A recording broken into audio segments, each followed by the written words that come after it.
Hello everyone. आज के इस वीडियो में हम बात करेंगे क्लास 11th की पॉलिटिकल साइंस का चैप्टर हमारा छठा न्यायपालिका को डिस्कस करेंगे। और ये आपका जो लेटेस्ट सिलेबस है इसके अकॉर्डिंग मैं आपको बता रहा हूँ, ठीक है। एक बार आप सिलेबस देख लीजिए। ये सारे के सारे चैप्टर जो आपको दे रखे हैं ये आपके सिलेबस में आने वाले हैं। इसमें से हम ज्यूडिशरी पढ़ेंगे यानी कि न्यायपालिका, यहाँ तक का आपका फर्स्ट टर्म में आएगा, ठीक है। ये चैप्टर यहाँ तक आपके फर्स्ट टर्म में आने वाले हैं। आपको कोई डाउट हो, कुछ पूछना हो तो आप मुझे मैसेज कर सकते हैं डायरेक्ट। एकलव्य स्टडी पॉइंट ये मेरा यूज़र नेम है इंस्टाग्राम पे। आप मुझे फॉलो कर सकते हैं, मैसेज कर सकते हैं, ठीक है। मैं आपको टाइम निकाल के रिप्लाई करने का पूरा प्रयास करूँगा। टेलीग्राम ग्रुप है हमारा क्लास 11 ESP के नाम से। इस ग्रुप को सर्च कीजिए और उसमें जुड़ जाइए। वहाँ पे आपको ये जो आप वीडियो लेक्चर देख रहे हैं इसकी PDF फ्री में अवेलेबल है, आप वहाँ से जाके डाउनलोड कर सकते हैं, ठीक है। और गूगल पे आप जाके हमारी वेबसाइट सर्च कर सकते हैं eklavyastudypoint.com। यहाँ पे आपको आने वाले समय में सारे चैप्टर के नोट्स, इंपॉर्टेंट क्वेश्चन, MCQ वगैरह सब कुछ आपको वहाँ पे अपलोड कर दिया जाएगा। और कुछ चीज़ें अपलोड हो चुकी है तो आप वहाँ से जाके पढ़ सकते हैं। तो चलिए स्टार्ट करते हैं वीडियो को। सबसे पहला टॉपिक है हमारा न्यायपालिका क्या है या न्यायपालिका से क्या अभिप्राय है। आपके पेपर में ये बहुत बेसिक सा क्वेश्चन है। शॉर्ट क्वेश्चन में अगर पूछा जाएगा तो पूछा जाएगा, वरना इस चैप्टर से बाकी क्वेश्चन ज़्यादा पूछे जाते हैं, ठीक है। फिर भी हम समझते हैं कि न्यायपालिका क्या है। देखिए मैंने आपको क्या समझाया था कि सरकार जो होती है हमारा जो शासन करती है, तो शासन के 3 प्रमुख अंग होते हैं। इसमें से मैंने बताया था आपको एक विधायिका होती है। विधायिका का काम क्या होता है? कानून को बनाना, ठीक है। ये क्या करती है? कानून बनाती है। फिर हमने क्या पढ़ा था? दूसरा अंग हमारा यहाँ पे कार्यपालिका था। कार्यपालिका क्या करता है? ये जो कानून बनाती है विधायिका, इसको लागू कराता है। यानी लागू कराने का काम किसका है? कार्यपालिका का। और तीसरा अंग जो था वो न्यायपालिका था। न्यायपालिका का काम क्या था? न्याय करना, यानी कि कोई विवाद हो जाए तो उसको सुलझाना, ठीक है। तो ये न्यायपालिका का काम होता है। तो चलिए समझते हैं कि न्यायपालिका से क्या अभिप्राय है। तो देखिए, जब भी आपके सामने ये इमेज आती है तो आपके दिमाग में क्या आता है? सबसे पहला क्वेश्चन आपके दिमाग में क्या आएगा? आपके दिमाग में यही आएगा कि ये कोई अदालत है, यहाँ पे जज हैं और यहाँ पे वकील वगैरह हैं, ठीक है। कोई क्रिमिनल कोई केस है और उसकी सुनवाई हो रही है, यहाँ पे न्याय मिलेगा लोगों को। यही आता है ना आपके दिमाग में। आपको यही लगता होगा कि अदालत जो होती है, न्यायपालिका जो होती है, उसका काम केवल झगड़ों को सुलझाना या न्याय करना होता है, ठीक है। यही आप सोचते होंगे। लेकिन इस चैप्टर के एंड में आपको पता लगेगा कि न्यायपालिका का काम केवल इतना नहीं है जितना आप समझ रहे हैं। न्यायपालिका का जो कार्य क्षेत्र होता है वो बहुत अधिक होता है, ठीक है। इसमें बहुत सारी चीज़ें होती हैं, बहुत सारे कार्य होते हैं जो कि न्यायपालिका के होते हैं। इस चैप्टर में आगे मैं आपको डिटेल में सारी चीज़ें समझाने वाला हूँ, ठीक है। तो चलिए सबसे पहले न्यायपालिका के बारे में सोचते हैं और देखते हैं क्या है ये। तो न्यायालय को विभिन्न व्यक्तियों के आपसी विवादों को सुलझाने वाले पंच के रूप में देखा जाता है। यही है। हम न्यायपालिका से क्या समझते हैं? देखिए, न्यायपालिका से हम यही समझते हैं कि जो न्यायपालिका होती है उसमें, यानी कि जो हमारी अदालत है, वहाँ पे क्या होता है, मान लो विभिन्न लोगों के बीच में कोई आपसी विवाद हो जाए, कोई लड़ाई झगड़ा हो जाए, तो उसको सुलझाने का काम जो है एक पंच के रूप में, यानी अदालत जो होती है वो सबूतों के आधार पे अपना फैसला सुनाती है, ठीक है। लेकिन न्यायपालिका जो है वो सरकार का महत्वपूर्ण तीसरा अंग है। तो आपको ये भी समझना है कि केवल इसका कार्य विवादों को सुलझाना नहीं, बल्कि ये सरकार का तीसरा महत्वपूर्ण अंग होता है। और न्यायपालिका जो है वो कुछ महत्वपूर्ण राजनीतिक कामों को भी करती है। कुछ राजनीतिक कार्य भी हैं जो न्यायपालिका करती है। वो राजनीतिक कार्य क्या है मैं आपको बिल्कुल डिटेल में बताऊंगा आगे। एक एक टॉपिक को बहुत डिटेल में समझाऊंगा, ठीक है। तो भारत का जो सर्वोच्च न्यायालय यानी कि जो हमारा सुप्रीम कोर्ट है, वो दुनिया की सबसे शक्तिशाली जो अदालतें होती है उसमें से एक है। यानी कि हमारा जो सुप्रीम कोर्ट है वो सबसे शक्तिशाली माना जाता है, ठीक है। और 1950 से ही न्यायपालिका ने संविधान की व्याख्या और सुरक्षा करने में अपनी जो भूमिका है वो हमेशा से निभाई है। नेक्स्ट है हमारा कि हमें स्वतंत्र न्यायपालिका क्यों चाहिए। अब देखिए, मान लीजिए आपकी न्यायपालिका जो है, ठीक है, वो है तो, लेकिन मान लीजिए वो स्वतंत्र नहीं है, ठीक है। उस पर कोई राजनीतिक दबाव हो या न्यायपालिका अपने फैसले स्वतंत्र होकर ना ले पाए, तो ऐसे में क्या कंडीशन होगी? क्या लोगों को न्याय मिल पाएगा? बिल्कुल भी नहीं मिलेगा, ठीक है। तो ऐसे में क्या जरूरी है कि हमारी जो न्यायपालिका है उसको स्वतंत्र होना चाहिए, ठीक है। उस पर कोई राजनीतिक दबाव ना हो, ना उस पर कोई विधायिका दबाव डाले, ना उस पर कोई कार्यपालिका दबाव डाले, ठीक है। वो स्वतंत्र हो, निष्पक्ष रूप से अपने फैसले जो है वो सुना सके। तो हमारा संविधान जो है वो हमारी न्यायपालिका को स्वतंत्र बनाता है और निष्पक्ष रूप से फैसले हमारी जो न्यायपालिका दे सकती है, इसका अधिकार हमारा संविधान जो है वो न्यायपालिका को देता है। ठीक है, तो क्यों चाहिए हमें स्वतंत्र न्यायपालिका, आपको समझ में आ गया होगा। अब थोड़ा सा इसको और डिटेल में समझते हैं। देखिए, दुनिया के हर समाज में जो व्यक्ति रहते हैं, जो लोग रहते हैं, उनके बीच में या फिर जो ग्रुप्स होते हैं उनके बीच में कभी ना कभी कोई ना कोई विवाद हो जाता है, लड़ाई झगड़ा हो जाता है। कई बार क्या होता है, व्यक्तियों का समूह और सरकार के बीच में विवाद हो जाता है, यानी जनता और सरकार के बीच में भी आपसी विवाद हो जाता है। ठीक है, ऐसे में सभी विवादों को कानून के शासन के सिद्धांत के आधार पर एक स्वतंत्र संस्था द्वारा सुलझाना चाहिए। ठीक है, मान लीजिए अगर कोई विवाद हो जाए जनता के बीच में, आपस में दो समुदाय के बीच में हो जाए या समुदाय और सरकार के बीच में हो जाए, ऐसे में क्या होना चाहिए, ऐसे में एक स्वतंत्र संस्था होनी चाहिए जो इस विवाद को सुलझाए। और कैसे सुलझाए, कानून के शासन के सिद्धांत। अब यहाँ पे ये इंपॉर्टेंट है, कानून के शासन यानी कि जो संविधान है, ठीक है,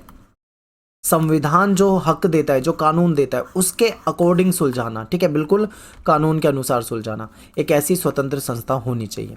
कानून के शासन का मतलब क्या है यहाँ पे ये मतलब है कानून के शासन का कि चाहे अमीर हो चाहे गरीब हो, चाहे स्त्री हो चाहे पुरुष हो, चाहे अगड़ा हो चाहे पिछड़ा हो, सभी लोगों को एक समान कानून लागू हो। ठीक है, कानून के शासन का मतलब क्या है कि सभी लोगों पर एक समान कानून लागू हो, सभी को समानता का अधिकार हो, किसी के साथ किसी प्रकार का न्याय के मामले में कोई भी भेदभाव नहीं होना चाहिए। ठीक है, यही हमारी न्यायपालिका है। हमारी न्यायपालिका जो है वो बिल्कुल स्वतंत्र है और निष्पक्ष रूप से फैसले ले सकती है। ठीक है, तो यहाँ पे आपको कानून के शासन का अर्थ समझ में आ गया और कानून के शासन के अकॉर्डिंग ही हमारी जो न्यायपालिका है वो फैसले लेती है। आगे देखते हैं, न्यायपालिका की प्रमुख जो न्यायपालिका है हमारी, उसका जो प्रमुख कार्य है वो है कानून के शासन की रक्षा करना। ठीक है, और कानून की सर्वोच्चता को सुनिश्चित करना, यानी कि न्यायपालिका देखती है कि जो कानून का शासन है उसके अकॉर्डिंग शासन चल रहा है या नहीं चल रहा, कहीं उसमें कोई कमी तो नहीं है, उसकी रक्षा करती है, यानी कि संविधान की रक्षा करती है। ठीक है, और हमेशा हमारी न्यायपालिका इस चीज़ को देखती है कि कानून जो है वो सर्वोपरि होना चाहिए, यानी सबसे ऊपर होना चाहिए। और न्यायपालिका जो है व्यक्ति के अधिकारों की रक्षा करती है, क्योंकि आपको पता है विभिन्न लोगों के बीच में विवाद हो जाता है तो लोग कहाँ जाते हैं, न्यायपालिका की तरफ जाते हैं। ठीक है, क्योंकि उन्हें पता है कि वहाँ पे जाके उनके अधिकारों की रक्षा होगी, उनको वहाँ पे जाके न्याय मिल पाएगा। ठीक है, विवादों और झगड़ों को कानून के अनुसार सुलझाने का काम कौन करती है, हमारी न्यायपालिका। न्यायपालिका ये सुनिश्चित करती है कि लोकतंत्र की जगह किसी एक व्यक्ति या समूह की तानाशाही ना ले ले, क्योंकि आपको पता है भारत जो है एक लोकतांत्रिक देश है। ठीक है, हमारे यहाँ पे जो शासन चलता है वो लोकतांत्रिक सरकार के द्वारा चलता है। तो ऐसे में न्यायपालिका ये भी सुनिश्चित करती है कहीं ऐसा ना हो कि कोई जो सत्ता में बैठे लोग हों वो कहीं तानाशाह ना हो जाए। ठीक है, तानाशाही ना अपनाने लग जाए। तो इस चीज़ को रोकने का काम, इस चीज़ को देखने का काम भी कौन करेगी, न्यायपालिका करती है। ठीक है, आगे समझते हैं। इसके लिए ये जरूरी है कि न्यायपालिका किसी भी राजनीतिक दबाव से मुक्त हो। बिल्कुल, अब आप सोचिए कि अगर मान लीजिए न्यायपालिका पे किसी प्रकार का दबाव होगा, कोई भी राजनीतिक दबाव होगा, तो ऐसे में न्यायपालिका जो है वो स्वतंत्र होकर अपने फैसले नहीं ले पाएगी। ठीक है, इसीलिए जरूरी है कि लोगों को न्याय मिल पाए। ठीक है, कानून का शासन चले, संविधान की रक्षा हो पाए, बिना किसी राजनीतिक दबाव के न्यायपालिका काम कर पाए, न्यायतंत्र सफल बना रहे। तो इन सब चीज़ों के लिए क्या जरूरी है कि हमारी न्यायपालिका जो हो वो राजनीतिक दबाव से मुक्त हो, स्वतंत्र हो। ठीक है, हमारा संविधान भी जो है हमें एक स्वतंत्र न्यायपालिका देता है। न्यायपालिका जो हमारी है वो बिना किसी दबाव के अपने फैसले ले सकती है, उसको ये अधिकार हमारा संविधान देता है। ठीक है, अब बात करते हैं न्यायपालिका की स्वतंत्रता से क्या अभिप्राय है। न्यायपालिका क्यों स्वतंत्र, हमें मतलब अभी हमने ये समझा कि हमें क्यों स्वतंत्र न्यायपालिका चाहिए। अब थोड़ा सा और डीप समझते हैं कि न्यायपालिका की स्वतंत्रता का मतलब क्या होता है आखिर। ठीक है, तो चलिए देखते हैं। देखिए, स्वतंत्र न्यायपालिका से आपका अभिप्राय यहाँ पे है कि सरकार के जो अन्य अंग होते हैं, जैसे विधायिका हो गया या कार्यपालिका हो गया, ये दोनों अंग कभी भी न्यायपालिका के जो फैसले होते हैं ना उसमें बाधा ना पहुँचाएं। ठीक है, यानी कि इसका कहने का मतलब ये है कि स्वतंत्र न्यायपालिका, हम उस न्यायपालिका को कहेंगे जहाँ पे कार्यपालिका और विधायिका दोनों ही किसी प्रकार की कोई उसके फैसले में बाधा ना करें, कोई हस्तक्षेप ना करें। अगर ये नहीं करते हैं तो उसका मतलब क्या है, न्यायपालिका जो है स्वतंत्र है। ठीक है, आगे देखते हैं। न्यायाधीश जो है वो बिना किसी डर, बिना किसी भेदभाव के अपना काम जो है वो कर सकते हैं और अपने फैसले जो है उसको सुना सकते हैं। ठीक है, न्यायपालिका देश की लोकतांत्रिक राजनीतिक संरचना का एक हिस्सा है। हमारी जो न्यायपालिका है वो हमारे लोकतांत्रिक राजनीति की एक महत्वपूर्ण संरचना है और हमारी न्यायपालिका जो है हमारे संविधान की रक्षा करती है, हमारे संविधान की व्याख्या करती है। ठीक है, लोगों को न्याय देती है और जो राजनीतिक विवाद होते हैं उसको सुलझाने का काम भी न्यायपालिका करती है। न्यायपालिका जो है वो देश के संविधान, लोकतांत्रिक परंपरा और जनता के प्रति जवाबदेह होती है। ठीक है, क्लियर है? तो ये है न्यायपालिका की स्वतंत्रता। अब बात करेंगे कि हमारा जो संविधान है इसने कैसे न्यायपालिका को स्वतंत्रता दी है। हम कहते हैं ना कि हमारे संविधान ने न्यायपालिका को स्वतंत्रता दे रखी है, हमारी न्यायपालिका स्वतंत्र है। तो अब ये भी क्वेश्चन पूछ लेते हैं कई बार पेपर में कि बताइए कैसे संविधान से वो कौन सी चीज़ें मिली है हमारी न्यायपालिका को जिससे हम कह सकते हैं कि हमारी न्यायपालिका जो है वो स्वतंत्र है। ठीक है, तो चलिए देखते हैं। न्यायाधीशों की नियुक्तियों के मामले में विधायिका को सम्मिलित नहीं किया जाता। ठीक है, जब न्यायाधीशों की नियुक्ति होती है तो उसमें विधायिका का रोल उतना महत्व नहीं होता। इससे ये सुनिश्चित किया गया है कि इन नियुक्तियों में दलगत राजनीति की कोई भूमिका नहीं रहे। यानी कि जो न्यायाधीश होते हैं, हमारे जो जज होते हैं, उनकी जो भर्ती होती है, ठीक है, जब उनको नियुक्त किया जाता है तो उसमें विधायिका का हस्तक्षेप नहीं होगा। इससे क्या होगा, हमारी न्यायपालिका स्वतंत्र रहेगी। ठीक है, दूसरा क्या है, ये भी सुनिश्चित किया गया है कि जो हमारे यहाँ पे जो दलगत राजनीति है इसकी भी इसमें कोई भूमिका ना रहे। नहीं तो क्या होगा, मान लो दलगत राजनीति का अगर उसमें महत्व होगा तो अभी मान लो किसी एक पार्टी की सरकार है तो उसके अकॉर्डिंग जज वगैरह बना दिए जाएंगे। फिर कल को किसी दूसरी पार्टी की सरकार आ गई तो वो फिर किसी दूसरे को जज बना देंगे। ठीक है, अगर दलगत राजनीति का प्रभाव होगा तो ऐसे होगा, तो ऐसे में न्यायपालिका स्वतंत्र होकर काम ही नहीं कर पाएगी क्योंकि जज को डर लगेगा, वो सरकार के अकॉर्डिंग काम करेंगे। ठीक है, तो इन्हीं सभी चीज़ों को हमारे संविधान निर्माता जो थे वो समझते थे, इसीलिए उन्होंने क्या करा, विधायिका को सम्मिलित नहीं किया और दलगत राजनीति की इसमें कोई भूमिका नहीं रखी। ठीक है, आगे समझिए। जो हमारे जज होते हैं, जो हमारे न्यायाधीश होते हैं, तो न्यायाधीश के रूप में नियुक्त होने वाला जो के लिए किसी व्यक्ति को वकालत का अनुभव होना चाहिए। ठीक है, यानी जो न्यायाधीश बन रहा है ना, जो जज बन रहा है, वो ऐसे ही नहीं बना दिया जाएगा किसी को भी, उसको वकालत का एक्सपीरियंस होना चाहिए, उसे कानून की जानकारी होनी चाहिए, कानून का वो विशेषज्ञ होना चाहिए, एक्सपर्ट होना चाहिए, उसे कानून की अच्छी नॉलेज होनी चाहिए, तभी उसको जज नियुक्त किया जाएगा। ठीक है, ये भी क्राइटेरिया रखा हुआ है। इसके बाद क्या है कि किसी व्यक्ति के राजनीतिक विचार उसकी नियुक्ति का आधार नहीं बननी चाहिए कभी भी। अब देखिए क्या है, हर व्यक्ति का अपना एक राजनीतिक विचार होता है। मेरा भी एक राजनीतिक विचार है, आपका भी एक राजनीतिक विचार है। आप भी देश की किसी राजनीतिक पार्टी को पसंद कर सकते हो, किसी नेता को पसंद कर सकते हो सकता है कि आपको कोई नेता या कोई पार्टी ना भी पसंद हो। ठीक है, सबके अपने एक राजनीतिक विचार होते हैं।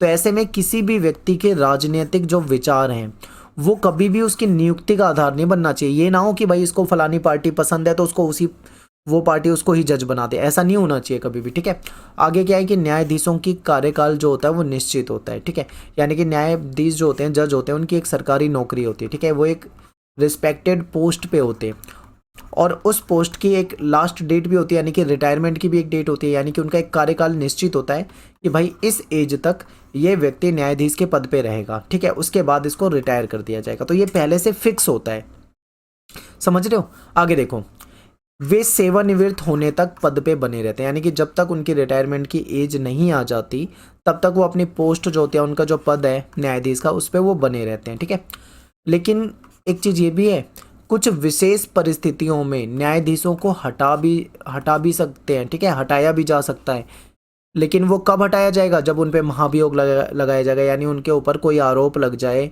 कि उन्होंने अपने जो संवैधानिक अधिकार हैं उसका गलत प्रयोग करा है, यानी उनकी जो शक्तियां हैं, जो उनको अधिकार मिले हुए हैं, उसका गलत प्रयोग किया है। ठीक है, संविधान के खिलाफ कुछ किया है या संविधान का उल्लंघन किया है, ऐसा कुछ गलत करता है कोई न्यायाधीश, तब उसको हटाया जाता है। ठीक है, हटाने का जो प्रोसेस है वो बहुत ही मुश्किल है, यानी जो प्रोसेस बनाया हुआ है उस प्रोसेस के जरिए न्यायाधीश को हटा पाना भी काफ़ी टफ है। ठीक है, आगे देखते हैं। इसके अलावा उनके कार्यकाल को कम नहीं किया जा सकता, याद रखिए, उनके कार्यकाल को कम नहीं कर सकते। उनकी एक फिक्स एज तक उनकी जॉब होती है। ठीक है, उस फिक्स एज तक वो अपनी जॉब जो है उसको करेंगे, उसको उसके कार्यकाल को कम नहीं किया जा सकता। ये नहीं कि बोल दे कि 5 साल में ही तुम्हारी नौकरी चली जाए, ऐसा नहीं, फिक्स होता है। ठीक है, और कार्यकाल की सुरक्षा के कारण न्यायाधीश बिना किसी भय और भेदभाव के अपना काम कर पाते हैं। अब जब जज को पता है कि कोई राजनीतिक पार्टी उसका कुछ नहीं कर सकती, ठीक है, कोई उसके पद को उसको हटा नहीं सकता, कोई इसके कार्यकाल को कम नहीं कर सकता, तो ऐसे में न्यायाधीश जो होते हैं वो क्या करते हैं, बिल्कुल फ्री होके, ठीक है, बिल्कुल स्वतंत्र होके, बिना किसी डर के, बिना किसी भेदभाव के अपना जो काम कर सकते हैं और फैसला जो है वो सुना सकते हैं। संविधान में न्यायाधीशों को हटाने के लिए बहुत कठिन प्रक्रिया है, ठीक है, ये प्रक्रिया भी आपको बताऊंगा मैं। और संविधान निर्माताओं का मानना था कि हटाने की जो प्रक्रिया है वो काफ़ी कठिन हो। क्यों? इसलिए कठिन, जो हमारे निर्माता थे, संविधान बनाने वाले थे, वो ये चाहते थे कि इनको हटाने की प्रक्रिया इसलिए कठिन रखी जाए ताकि कोई भी राजनीतिक पार्टी, ठीक है, अपनी मतलब राजनीतिक द्वैधता के कारण किसी भी जज को हटा ना पाए आसानी से, इसलिए इसको कठिन किया गया ताकि न्यायपालिका के जो सदस्य हैं उनका पद जो है वो सुरक्षित रहेगा। फिर है कि न्यायपालिका जो है वो विधायिका या कार्यपालिका पर वित्तीय रूप से निर्भर नहीं है। बहुत ज़बरदस्त पॉइंट है ये। अब देखिए, न्यायपालिका क्या है, वित्तीय रूप से यानी आर्थिक रूप से विधायिका और कार्यपालिका पे बिल्कुल भी निर्भर नहीं है। इसको अलग से पैसा मिलता है, अलग से फंड मिलता है, ठीक है, न्यायपालिका का अलग ही फंड है। उसी से जो न्यायाधीश होते हैं, जज होते हैं, वकील जो भी होते हैं, ठीक है, न्यायालय में उन सभी का जो वेतन होता है, उनकी जो सैलरी होती है, उनके जो अलाउंस वगैरह होते हैं, भत्ते होते हैं, वो सब उनको क्या मिलता है, एक अलग उनके लिए फंड होता है, वहाँ से मिलता है। और इसमें कोई विधायिका की कोई अनुमति लेने की जरूरत नहीं है। तो यहाँ पे आप समझिए कि बिल्कुल स्वतंत्र रखा गया है न्यायपालिका को, कि बिना किसी डर के जज जो है वो काम कर सकते हैं, फैसला सुना सकते हैं, ठीक है, ना उनके कार्यकाल को छोटा किया जा सकता है, ना उनकी सैलरी रोकी जा सकती है, उन पर किसी तरह का कोई दबाव नहीं होगा। इसके अलावा क्या है कि न्यायाधीशों के कार्य और निर्णय की व्यक्तिगत आलोचना नहीं की जा सकती। मोस्ट इंपॉर्टेंट पॉइंट देखिए, जैसे मान लीजिए आपकी जो कोई कोर्ट है, मान लीजिए हाई कोर्ट है, उसने कोई फैसला सुना दिया, तो जज की आप आलोचना नहीं करोगे, क्योंकि ये अवमानना मानी जाती है कोर्ट की। यानी कि आप क्या कर रहे हो, कोर्ट की अवमानना कर रहे हो, इस पे ये गलत होता है, ठीक है, संविधान के खिलाफ होता है। आप उसको चैलेंज कर सकते हो सुप्रीम कोर्ट में जाके उस फैसले को, ये ऑप्शन जरूर मिलता है, लेकिन ये नहीं है कि आप जज की आलोचना करने लग जाओ। तो यहाँ पे ये महत्वपूर्ण पॉइंट है कि न्यायाधीशों का जो कार्य है या उनका जो फैसला है उसकी व्यक्तिगत आलोचना नहीं की जा सकती। यदि कोई न्यायालय की अवमानना का दोषी पाता है, यानी मान लो कोई आलोचना कर रहा है या जज के बारे में कुछ उल्टा सीधा बोल रहा है, ठीक है, ऐसे में न्यायपालिका को क्या अधिकार होता है कि वो उसको सजा दे सकती है, ठीक है, ये अधिकार है। क्लियर, आपको समझ में आ रहा होगा। देखो, पूरी आज मैंने एनसीईआरटी की लैंग्वेज रखी है। कई सारे जो हमारे स्टूडेंट हैं जो दूसरे बोर्ड से हैं, राजस्थान से या बिहार, यूपी, ठीक है, तो वो कई बार पूछते हैं बच्चे कि सर कौन सी बुक से पढ़ा रहे हो, इसीलिए मैंने एनसीईआरटी की लैंग्वेज भी वैसी ही रखी है। लैंग्वेज को ज़्यादा आसान बनाने की कोशिश नहीं की। मैं आपको एक्सप्लेन करूंगा, आपको एक एक चीज़ अच्छे से समझ में आएगा, ठीक है। तो देखिए, न्यायाधीशों की नियुक्ति कैसे होती है, इंपॉर्टेंट पॉइंट है ये, आपके एग्जाम में आता है, इंपॉर्टेंट है। एग्जाम के नज़रिए से देखा जाए तो एक क्वेश्चन आता है कि बताइए न्यायाधीशों की नियुक्ति का क्या प्रोसेस है, क्या प्रक्रिया है। तो देखिए, मंत्रिमंडल, राज्यपाल, मुख्यमंत्री, भारत के मुख्य न्यायाधीश, ये सभी कहीं ना कहीं न्यायिक नियुक्ति की प्रक्रिया को प्रभावित करते हैं। क्या होता है कि जो भारत के मुख्य न्यायाधीश होते हैं, जिसको हम बोलते हैं CJI, ठीक है, यानी चीफ जस्टिस ऑफ इंडिया, जिसको हिंदी में मुख्य न्यायाधीश ही कह लो आप, मुख्य न्यायाधीश कहा जाता है, इंग्लिश में इसको CJI कहा जाता है, ठीक है। तो जो भारत के जो सुप्रीम कोर्ट के जज हो गए या जो मुख्य न्यायाधीश बन गए, उनकी नियुक्ति के मामलों में एक परंपरा चली आ रही है, ठीक है, वो परंपरा बन चुकी है। क्या परंपरा है? एक ऐसी ट्रेडिशन है, इसमें परंपरा ये है कि जो सुप्रीम कोर्ट होता है, यानी जो हमारा सर्वोच्च न्यायालय है, इसके जो सबसे वरिष्ठ न्यायाधीश होंगे, यानी जो सबसे वरिष्ठ होंगे, ठीक है, सबसे बुजुर्ग जो न्यायाधीश होंगे, इनको इस पद पर नियुक्त किया जाएगा। यही परंपरा चली आ रही है, ठीक है। लेकिन इस परंपरा को 2 बार तोड़ा भी हुआ है, तोड़ा भी गया है। यानी क्या हुआ है, आज तक यही परंपरा चली आ रही थी कि जो सबसे वरिष्ठ जो न्यायाधीश होता है ना, उसी को CJI बनाया जाता था, ठीक है, ये परंपरा चली आ रही थी। लेकिन इसको 2 बार तोड़ा भी गया है। कब कब? तो याद रखिए 1973 में। यहाँ पे क्या था, 3 वरिष्ठ न्यायाधीश थे, लेकिन उनको छोड़कर न्यायमूर्ति AN रे को भारत का मुख्य न्यायाधीश नियुक्त किया गया था। ये बात है इंदिरा गांधी के समय की, ठीक है। और फिर बात करते हैं 1975 में। यहाँ पे न्यायमूर्ति HR खन्ना जो थे, ये वरिष्ठ थे, इनको बनाया जाना था, लेकिन इनको इग्नोर करते हुए MH बेग को नियुक्त किया गया था। ये भी इंदिरा गांधी के समय की बात है। तो ये 2 बार इस परंपरा को तोड़ा भी गया है, वरना हमेशा यही होता आया है कि हमेशा जो वरिष्ठ जज होता, वरिष्ठ जो होते थे, उन्हीं को CJI बनाया जाता था, ठीक है, यानी मुख्य न्यायाधीश बनाया जाता था। आगे देखिए, राष्ट्रपति जो होते हैं वो सर्वोच्च न्यायालय और उच्च न्यायालय के अन्य न्यायाधीशों की नियुक्ति भारत के मुख्य न्यायाधीश की सलाह से करते हैं। अब देखिए, भारत का जो मुख्य न्यायाधीश है, जिसको मैं CJI कह रहा हूँ, चीफ जस्टिस ऑफ इंडिया, ये इसकी सलाह पे राष्ट्रपति क्या करते हैं, जज जो होते हैं उसकी नियुक्ति करते हैं। अब यहाँ पे एक पॉइंट है जो आपको समझना है, टेक्निकल पॉइंट है, यानी सीजीआई की सलाह पर राष्ट्रपति नियुक्ति करते हैं। तो इसमें क्या एक समस्या हो सकती है, समस्या यहाँ पे देखिए, इसका अर्थ ये हुआ कि नियुक्ति के संबंध में, यानी जो पोस्टिंग देनी है, जो नियुक्त करना है, इस संबंध में वास्तविक शक्ति जो है वो मंत्री परिषद के पास है। अब जब वास्तविक शक्ति मंत्री परिषद के पास होती है तो ऐसे में एक सवाल ये आ जाता है कि भाई फिर जो मुख्य न्यायाधीश है उसकी इस सलाह की क्या जरूरत है। बहुत तरह के क्वेश्चन बन सकते हैं, तो इसको समझते हैं थोड़ा। देखिए 1982 से 1998 के बीच में ये विषय जो था बार बार सर्वोच्च न्यायालय के सामने आया, सुप्रीम कोर्ट के सामने आ रहा था ये विषय बार बार। तो ऐसे में क्या हुआ कि न्यायालय का विचार ये था, न्यायालय यानी जो हमारी कोर्ट है उसका ये कहना था कि जो मुख्य न्यायाधीश है ना, इनकी भूमिका पूरी तरह से सलाहकार की। अब समझिए मैंने क्या बताया था कि राष्ट्रपति जो है वो किसकी सलाह से काम करते हैं, सीजीआई की सलाह पे नियुक्ति करते हैं। अब यहाँ पे कोर्ट ने क्या कहा, कोर्ट ने ये कहा कि जो मुख्य न्यायाधीश हैं इनकी भूमिका केवल सलाहकार की है, यानी ये केवल सलाह दे सकते हैं राष्ट्रपति को, ठीक है। लेकिन बाद में जो हमारी कोर्ट है उसने ये माना कि मुख्य न्यायाधीश की सलाह जो है राष्ट्रपति को जरूर माननी चाहिए। यानी ऐसा भी हो सकता था कि राष्ट्रपति को सलाह दी और राष्ट्रपति ने बोला नहीं मैं नहीं मानता इस सलाह को, हम तो किसी और को जज बनाना चाहिए। तो ऐसे में क्या होता, राष्ट्रपति और मुख्य न्यायाधीश के बीच में विवाद हो जाता, विवाद बनता।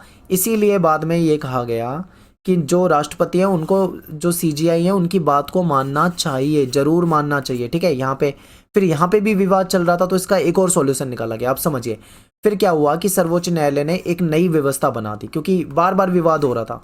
तो नई व्यवस्था क्या बनाई, अब व्यवस्था ये बनाई गई कि जो सुप्रीम कोर्ट है यानी जो हमारा सर्वोच्च न्यायालय है, इसका जो मुख्य न्यायाधीश है जिसको हम सीजीआई कहते हैं, ठीक है, ये प्लस में 4 और वरिष्ठ न्यायाधीश, यानी कि पहले केवल सीजीआई जो था वो सलाह देते थे राष्ट्रपति को, लेकिन अब एक नई व्यवस्था बना दी गई कि जो सीजीआई तो हैं ये तो रहेंगे, प्लस में 4 और वरिष्ठ जो न्यायाधीश हैं वो भी सलाह देंगे। यानी ये 4 न्यायाधीश और सीजीआई मिलकर क्या करेंगे, कुछ नाम जो है सजेस्ट करेंगे राष्ट्रपति को, फिर राष्ट्रपति क्या करेगा, उनमें से जो सही लगता होगा उसको नियुक्त करेगा। तो ये होता है एक प्रोसेस हमारा, ठीक है। और इस प्रकार जो हमारी सुप्रीम कोर्ट है यानी हमारा जो सर्वोच्च न्यायालय है, इसने नियुक्तियों की सिफारिश के संबंध में सामूहिकता का सिद्धांत स्थापित किया। यानी अब क्या हो गया, अब सामूहिकता का सिद्धांत है, यानी सामूहिकता का मतलब अब 4+1 हो गया, यानी सीजीआई तो पहले भी थे, यानी 4 अन्य वरिष्ठ जज हो गए, यानी एक समूह काम कर रहा है अब, इसीलिए इसको सामूहिकता का सिद्धांत कहा जाता है, ठीक है। इसी कारण आजकल नियुक्तियों के संबंध में जो सुप्रीम कोर्ट है, हमारा जो सर्वोच्च न्यायालय है, इसके जो वरिष्ठ न्यायाधीशों के समूह है ये ज़्यादा प्रभावशाली है, ठीक है। इसका बहुत ज़्यादा प्रभाव होता है क्योंकि अब इनकी सलाह के बाद ही नियुक्ति होनी है, तो इनका महत्व जो है अपने आप बढ़ जाता है। तो आपको यहाँ पे समझ में आ रहा होगा कि विधायिका का तो यहाँ पे कोई खास रोल है ही नहीं, जो भी रोल है वो न्यायाधीशों का है या फिर राष्ट्रपति का है, ठीक है। तो इसीलिए कहा जाता है कि इसीलिए हमारी जो न्यायपालिका है वो स्वतंत्र है। आगे देखिए, इस तरह न्यायपालिका की नियुक्ति में सर्वोच्च न्यायालय और मंत्री परिषद जो है वो महत्वपूर्ण भूमिका निभा रहे हैं। नेक्स्ट है हमारा न्यायाधीश को पद से हटाने की प्रक्रिया। मान लीजिए कोई न्यायाधीश जो है वो अपनी शक्तियों का गलत इस्तेमाल करता है, ठीक है, अपनी पहचान का गलत इस्तेमाल कर रहा है, संविधान का उल्लंघन कर रहा है, गलत फैसले सुना रहा है या कुछ भी गलत कर रहा है जो कि संविधान के नज़रिए से गलत है। तो ऐसे में न्यायाधीश को पद से हटा भी सकते हैं, ठीक है, हटाया भी जा सकता है। तो उसकी क्या प्रोसेस होती है ये समझिए। प्रोसेस जो है बहुत मुश्किल है, इस प्रोसेस से हटा पाना इतना आसान नहीं है, लेकिन फिर भी संविधान जो है एक प्रोसेस बना रखा है संविधान ने, वो क्या है इसको समझते हैं। सर्वोच्च न्यायालय यानी कि जो हमारा सुप्रीम कोर्ट है, ठीक है, और उच्च न्यायालय यानी कि जो हमारा हाई कोर्ट है, इसके न्यायाधीश को पद से हटाना काफ़ी कठिन होता है। कदाचार, यानी मान लो कि कदाचार का मतलब यहाँ पे नेगेटिव चीज़ों से है, ठीक है, जैसे मान लो कोई गलत कार्य कर रहा है, जज अपनी शक्तियों का गलत इस्तेमाल कर रहा है, या फिर कोई घोटाला कर रहा है, ठीक है, या फिर संविधान का उल्लंघन कर रहा है, तो इसको कदाचार कहते हैं। यानी कदाचार साबित होने या फिर अयोग्यता की दशा में ये लगता है कि वो अयोग्य था, उसे पद से हटाया जा सकता है। न्यायाधीश के विरुद्ध आरोपों पर संसद के एक विशेष बहुमत की स्वीकृति जरूरी है, संसद का एक विशेष बहुमत होना चाहिए, तब न्यायाधीश को हटाने के लिए प्रक्रिया शुरू होगी। और जब तक संसद के सदस्यों में आम सहमति ना हो तब तक किसी न्यायाधीश को हटाया नहीं जा सकता, ये महत्वपूर्ण है।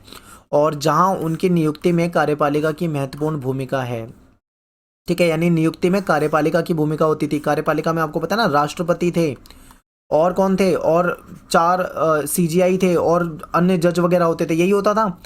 ठीक है, अगर मुख्य न्यायाधीश की बात करूं मैं तो, जो मैंने आपको बताया, तो क्या होता था, जो न्यायपालिका की जो नियुक्ति होती थी वहां पे कार्यपालिका की महत्वपूर्ण भूमिका होती थी, लेकिन हटाने के समय में कार्यपालिका की भूमिका नहीं होती, यहाँ पे होती है शक्ति विधायिका के पास, यानी कि अब संसद के द्वारा हटाया जाएगा। और इसके द्वारा सुनिश्चित किया गया कि न्यायपालिका की स्वतंत्रता बची रहे और शक्ति संतुलन भी बना रहे। शक्ति संतुलन का मतलब है जो हमारे शासन के 3 अंग हैं, जिसमें विधायिका है, कार्यपालिका है, न्यायपालिका है, इनके बीच में एक बैलेंस भी बना रहे और न्यायपालिका स्वतंत्र भी रहे। ये इस तरीके से बनाया गया फॉर्मूला। ठीक है, और अब तक संसद के पास किसी न्यायाधीश को हटाने का केवल एक प्रस्ताव विचार के लिए आया था, यानी कि जब से हमारा देश आज़ाद हुआ है तब से एक बार प्रस्ताव आया था न्यायाधीश को हटाने के लिए। इस मामले में 2/3 सदस्यों ने प्रस्ताव के पक्ष में मत भी दे दिया था, यानी अब ज़्यादातर जो सांसद थे वो तैयार भी हो गए थे हटाने के लिए, लेकिन न्यायाधीश को हटाया नहीं जा सका। ठीक है, अब सोचोगे कि भाई जब बहुमत भी मिल गया और लोगों ने, जो हमारे सांसद है उन्होंने परमिशन भी दे दी कि हटा दिया जाए, तो क्यों नहीं हटाया जा सका? तो इसलिए नहीं हटाया गया क्योंकि प्रस्ताव पर सदन की जो कुल सदस्य संख्या थी उसका बहुमत नहीं मिल पाया था। ठीक है, कुल सदस्य संख्या का बहुमत नहीं मिल पाया था, तो ये समस्या हो गई थी। अब समझिए, मैं आपको एक कटिंग दिखा रहा हूँ एनसीईआरटी की, इसको ध्यान से देखो, यहाँ पे आपको समझ में आएगा।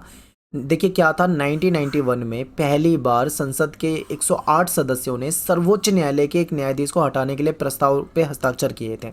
क्या नाम था उनका? वी रामास्वामी। अब इन पे आरोप क्या था ये समझिए। इनका आरोप ये था कि जब ये पंजाब और हरियाणा के उच्च न्यायालय के मुख्य न्यायाधीश के रूप में कार्य कर रहे थे, उस समय इन्होंने जो वित्तीय अनियमितता, यानी कुछ पैसों का मामले में कुछ घोटाला वगैरह कर दिया था, तो संसद ने उन्हें हटाने की जो प्रोसेस थी वो शुरू कर दी थी। एक वर्ष बाद 1992 में सर्वोच्च न्यायालय के न्यायाधीशों की एक उच्च स्तरीय जांच समिति बैठी थी और उसने ये पाया था कि हाँ, इन्होंने गलत, जो अपनी शक्तियों का गलत इस्तेमाल करा है और जो संवैधानिक नियम है उसकी धज्जियाँ उड़ाई है। ठीक है, तो उन्होंने माना था और उन्होंने कहा था कि जानबूझ के इन्होंने अपने पद का, अपनी पोस्ट का गलत इस्तेमाल करा है, दुरुपयोग करा है और ये दोषी है। ये जांच में ये पाया गया। इतने कठोर आरोप होने के बाद भी रामास्वामी पर संसद में महाभियोग जो था वो साबित नहीं हो पाया। महाभियोग क्यों नहीं साबित हो पाया समझिए। अब मैंने बताया था ना कि वोट भी पड़े थे लेकिन फिर भी नहीं हो पाया। क्यों नहीं हो पाया ये समझिए। देखिए, महाभियोग के प्रस्ताव के पक्ष में सदन में मौजूद मतदान करने वाले सदस्यों की जरूरी 2/3 मत तो पड़े, लेकिन कांग्रेस पार्टी ने सदन में मतदान में भाग नहीं लिया। अब कांग्रेस जो थी कहीं ना कहीं जज के समर्थन में थी, इसीलिए कांग्रेस ने भाग ही नहीं लिया। और जब कांग्रेस के सदस्य उसमें आए ही नहीं तो ऐसे में क्या था, फेल तो होना ही था। महाभियोग जो था वो फेल हो गया। इस तरीके से क्या हुआ कि न्यायाधीश जो है वो पद से हटने से बच गए। तो ये प्रोसेस होती है। ठीक है, अब नेक्स्ट टॉपिक है हमारा न्यायपालिका की संरचना। देखिए, हमारी जो न्यायपालिका होती है ना वो पिरामिड संरचना में है। पिरामिड संरचना का मतलब क्या होता है? देखिए, पिरामिड, ये पिरामिड है, इसका जो सबसे ऊपर का भाग है जिसे हम शीर्ष कहते हैं, यानी सबसे ऊपर वाले लेवल पे हमारी एक अदालत होती है, फिर उसके बाद नीचे वाले लेवल पे दूसरी, फिर तीसरी, फिर चौथी, इस तरीके से एक पूरा एक पिरामिड सिस्टम है। तो इसको समझते हैं। देखिए, पहले नंबर पे क्या आती है? हमारी सुप्रीम कोर्ट आती है, यानी कि जिसको हम सर्वोच्च न्यायालय कहते हैं। फिर सेकंड नंबर पे हमारी क्या आएगी? उससे नीचे हमारी हाई कोर्ट आएगी, जिसको हम उच्च न्यायालय कहते हैं। फिर उससे नीचे हमारी क्या होती है? जो जिला की न्यायालय होती है, जिसको हम डिस्ट्रिक्ट कोर्ट कहते हैं। ठीक है, फिर सबसे नीचे आपकी आएगी अधीनस्थ न्यायालय, जिसको हम सब ऑर्डिनेट कोर्ट कहते हैं। तो इस तरीके से पूरा ये सिस्टम चलता है। तो चलिए इसको थोड़ा सा समझते हैं। ठीक है, कि भारत का जो सर्वोच्च न्यायालय है, यानी हमारा जो सुप्रीम कोर्ट है, इसके कुछ अधिकार देखते हैं, फिर हाई कोर्ट को समझते हैं, फिर जिला अदालत है इसको समझते हैं और अधीनस्थ अदालत को समझते हैं।